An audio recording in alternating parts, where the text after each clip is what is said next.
Kenapa air bisa memadamkan api? Kalau ada kebakaran, orang-orang akan langsung menyiramnya dengan air untuk memadamkan. Tapi apa yang membuat air itu bisa memadamkan api? Apakah hanya karena air itu dingin? Ternyata, di balik kesederhanaannya, air punya kemampuan luar biasa yang bisa menaklukkan salah satu unsur paling utama di dunia, yaitu api.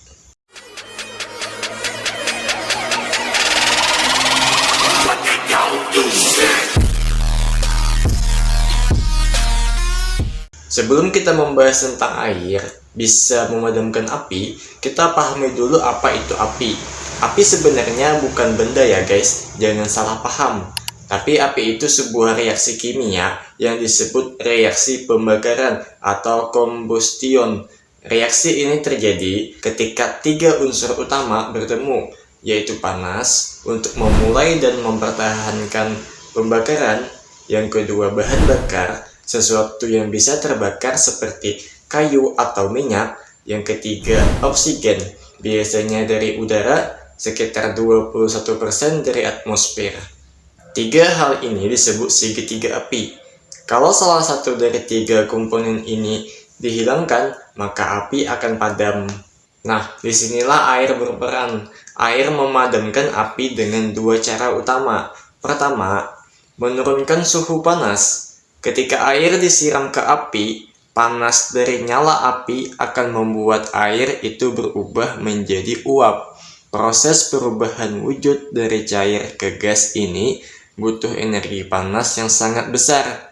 Akibatnya, panas di sekitar api terserap oleh air dan suhunya menurun drastis.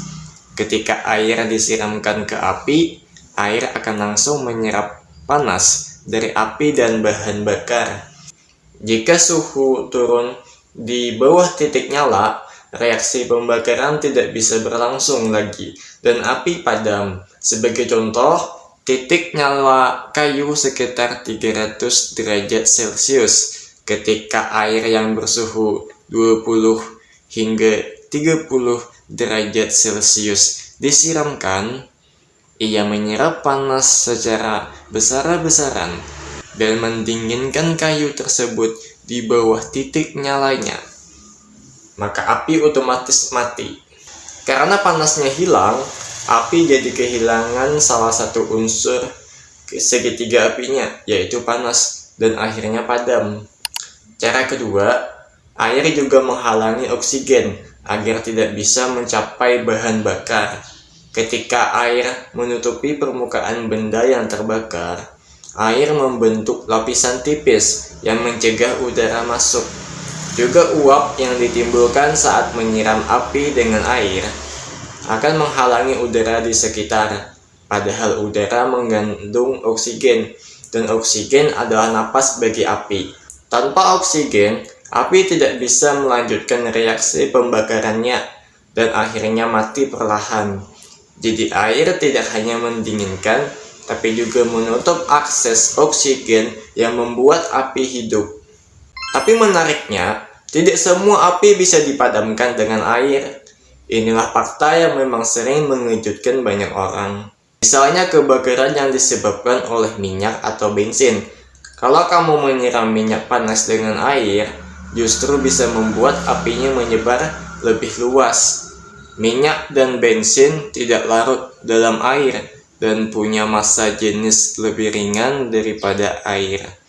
Karena air lebih berat daripada minyak, air akan tenggelam ke bawah, berubah jadi uap panas, dan menyemburkan minyak ke segala arah. Hasilnya, api malah semakin besar. Begitu juga dengan kebakaran listrik. Air bisa menghantarkan arus listrik dan membuat situasinya jadi berbahaya.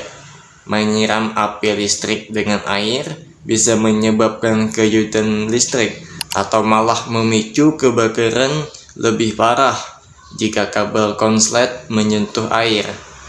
Aku yakin kamu sering melihat ini di adegan film. Jadi, air bisa memadamkan api karena dua hal utama.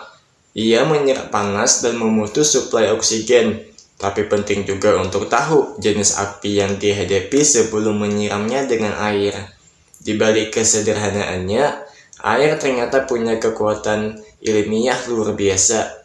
Ia bukan hanya sumber kehidupan, tapi juga pelindung dari salah satu kekuatan alam paling liar, yaitu api. Itulah dia konten video aku hari ini. Jika kamu suka video ini, silahkan like dan subscribe. Sampai jumpa di video selanjutnya. Dah.